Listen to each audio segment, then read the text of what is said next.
So the Nina drama curse is not real, and quite frankly, as Muslims, we don't believe in curses at all. However, there is a plausible explanation to understand the personality types that are susceptible to these quote-unquote types of curses that Nina drama sort of causes these athletes, such as Alex Pereira, Sean Strickland comes to mind, Izzy Adesanya, all of these guys, right?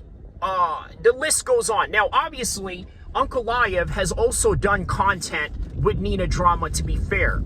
And the only explanation that I have for that is, quite frankly, the guy needs help in his promotion. He's not exactly the most articulate English-speaking fighter there is.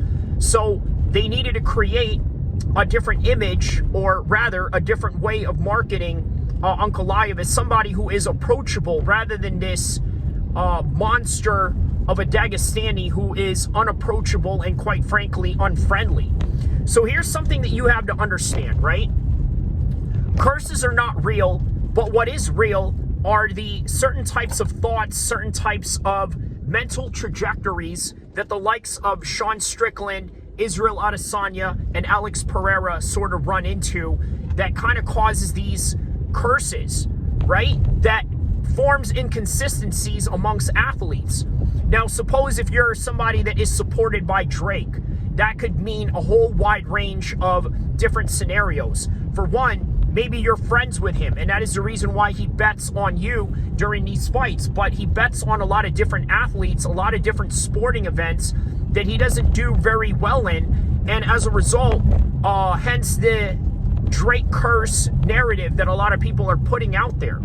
So with Nina drama, there's a better conversation to sort of analyze in this whole entire matter, and that is the toxicity that comes with MMA fans, okay? And quite frankly, her widely publicized beef with MMA Guru. There's a lot of things that we can emphasize on this particular matter. For one, obviously, there's a certain fan base out there that doesn't like Muslim fighters for one reason or another. Maybe because many of the Muslim fighters are beating their favorite fighters, or maybe it is a religious matter at hand where they are vehemently opposed to the Islamic way of life, the Islamic way of thinking, and the Islamic ethos in general. That is a possibility. However, if there's one thing that Muslim fans have in common with these quote-unquote toxic fans, or MMA Guru fans to be really exact, is this: we do not like fake transactional relationships that Nina drama sort of emphasizes in the game of mixed martial arts. Because let's think about it. Let's think about how she got into the position where she's at today. It's because of these transactional relationships. Now, if you're wondering what a transactional relationship is, let me explain exactly what that is, right? It's the same dynamic that P. Diddy, Weinstein, and all these other people that are in positions of power, whether it would be in the world of music, whether it would be in the world of sports, or whether it would be in the world of entertainment, have over other people. And as a result, many of these people that are trying to get put on are acting in a certain manner to get a desired result out of these powerful individuals. So it is no wonder that Nina drama has to not toe the line, okay, when it comes to asking the tough questions. It's not what she's there for. It's not like Ariel Helwani, whose whole entire purpose is to challenge Dana White's fighter pay narrative. It's not MMA Guru's type of prerogative that she has going on, where he just basically challenges everybody in a very iconoclastic manner.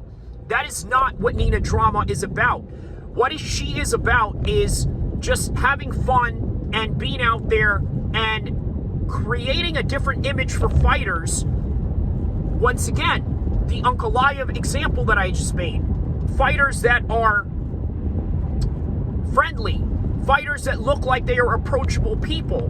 That is the matter that the UFC is trying to emphasize. And quite frankly, this has been really no different since its inception back in the early and mid 2000s. An example of this, Rich Franklin. If you remember, UFC Media back in the days created this whole entire video package of Rich Franklin's training methods, the fact that he was a former teacher and this and that. They did it with Chuck Liddell as well, saying that he has an accounting degree. All of these narratives that they're trying to spew to make these fighters look human. That has always been their whole entire emphasis. However, there is a fan base of mixed martial arts that is not entirely impressed by that whole entire matter. They want the realness of MMA in the fact that it's shown MMA fighters to be thugs, aggressive, aggro type of people, and this is not far-fetched. Now, are there guys in the world of MMA that are well-mannered, gentleman-like, similar to Rich Franklin, similar to George St. Pierre, similar to Wonderboy Thompson? All of these guys exist, but for every guy like that that exists, there is also guys like Sean Strickland, guys like, we could go down a list of people that are extremely unhinged. The Diaz brothers come into mind. A whole wide range of people that are deranged behind closed doors, but don't really emphasize or show that in front of the cameras. There's plenty of guys that I could name like that in the locker room that have these propensities to violence or ill-mannered behavior that would be otherwise seen as non-ethical, or, how do I say this, undesirable in the world of, let's say, the corporate structure or the corporate image that is being portrayed out there. Yes, these guys are out there. They are absolutely out there, but some hide it better than others. But one thing you got to understand is that these guys have had very tough lives, and that's the reason why they act like the way that they do. But as real hardcore mixed martial arts fans, they appreciate that. And then even the casual ones as well, especially the casual ones that are drawn to ill-mannered behavior. This is the fan base of mixed martial arts that you have to understand. Because I hear Luke Thomas oftentimes citing the fact that, well, you know what? This is the reason why the sport is not mainstream. This is the reason why people in this sport don't prosper in terms of commercial value. That's true, but at the same time, you got to understand that this sport already has a huge fan base of people that are attracted to that ill behavior. And as a result of that, this is the reason why the UFC never punishes Bryce Mitchell. They've never punished Dana White because of the fact that Dana White has, done things down in Mexico, and you know what I'm talking about. They've never punished John Jones for any of the behavior that he has. There's a reason for this. Because on any given sport, on any given professional setting, many of these guys would get fired. But the reason why they don't in the world of MMA is because there's enough fans that will support them. And all these other casual fans that are trying to call for these fighters to be tamed, that are calling for these fighters to be suspended, or calling for these fighters to have their free speech revoked, I gotta tell you, you're the majority, but you're a majority that is a fair weather fan. In other words, you're not gonna watch all the fight nights. You're not gonna watch all the pay-per-views unless there's a big name for it. This sport is predicated and survives under the support of, not casual fans, but hardcore fans. That is the type of people that, honestly, the sport wants to attract and have been attracting and are going to continue to come back. Again, like I said, there was a fight night not too long ago with Marvin Vettori and Roman Dolidze rematch. That whole entire card had great finishes, great fights, a lot of controversies as well, which is always good with any card that comes about. But the reality is that many of these so-called fair weather fans are calling for all of these ill behaviors to be corrected. They were nowhere to be found that night. And that's something that you got to understand, why the UFC does what they do and does what they don't do, if you know what I mean. Like, in other words, why don't they punish these people? Well, this is the reason why. Because there's enough people that will support it. There's enough people that will continue to keep that company afloat. And they are the fans that the UFC listens to. Now, if for whatever reason the UFC notices a shift in fans becoming a lot more left-wing, maybe they'll change course. But for now, the whole entire fan base is not interested in correcting any ill behavior of any sort. And that's the reality of it. Now, the other thing that I wanted to talk about is obviously the anti-Islamic rhetoric that is being spewed online against Muslim fighters and many other Muslim fans as well, right?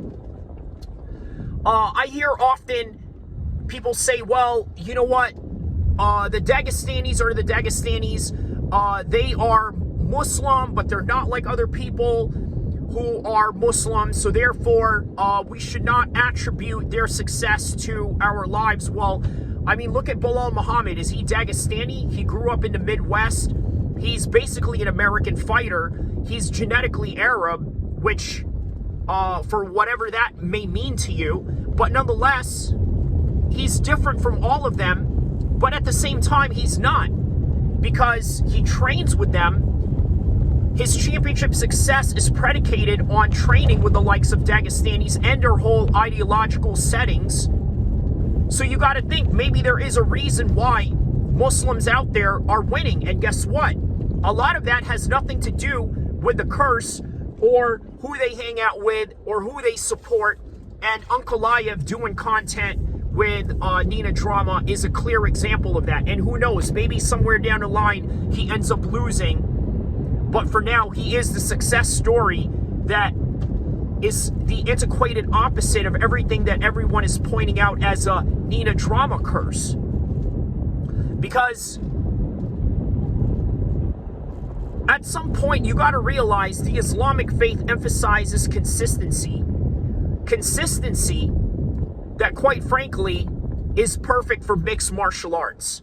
And even MMA Guru, who, in my opinion, is, I wouldn't say he's anti-Islamic, but he favors the non-Muslim fighters more. And even more so, he understands that there is a lot of benefits to being that way, to living that clean life, to living Islamically. And not only that, understanding that there is an ideological discipline that is necessary in order to maintain years and years of domination and years of winning in the way that the Dagestanis have done over the years. But that is all that I have for you on this one, guys. Don't forget to like and subscribe. I will see you in the next one. Also, check out my latest live stream that I did on the Marvin Vettori and the Roman Dolidze fight, as I had just mentioned here on this particular video. And also check out Cali Crash Out streams, all the different reactions that I do on that particular live stream, along with the fights. And it has all the timestamps that you need to check out whatever you want to check out on that video. I will see you in the next one, inshallah.